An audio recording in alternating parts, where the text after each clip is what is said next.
On same-sex marriage, Bill Shorten today indicated that Labor is inclined to vote against the plebiscite if they're back in opposition on the other side of the weekend. What's the Coalition's plan B if the plebiscite is blocked by the Parliament?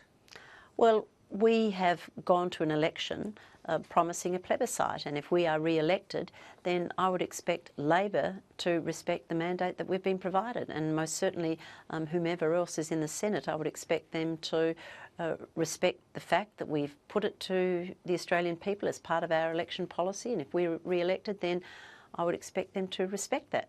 But if they don't? Well, this is what we could have this discussion all day and all night with what Labor will or won't do. You can't trust anything Bill Shorten said on anything so far. He was going to campaign day and night till the election on the school kids bonus, and then he backflipped on it.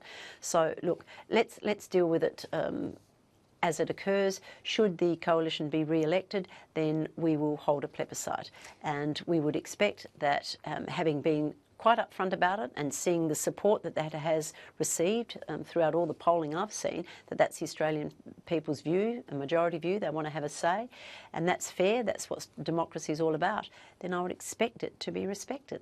If the plebiscite does go ahead and the majority of Australians support marriage equality, but your specific electorate votes against same-sex marriage, how will you vote in the Parliament?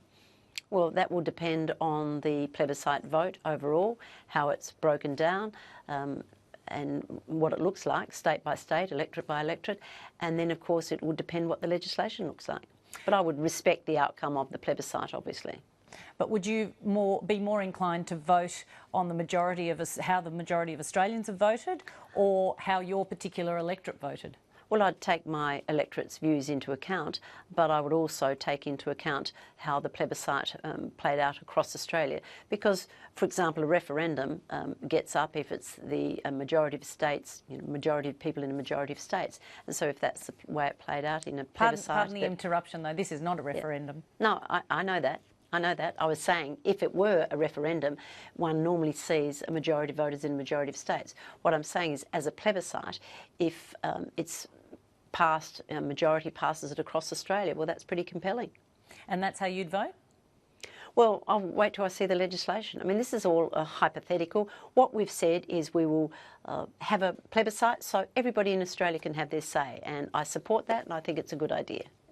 But you won't tell us how you would eventually vote, whether you would follow the mandate of the people if they've decided to vote as a majority in favour of marriage equality? Well, I always have a look at what the legislation says, and I will respect the outcome of the plebiscite.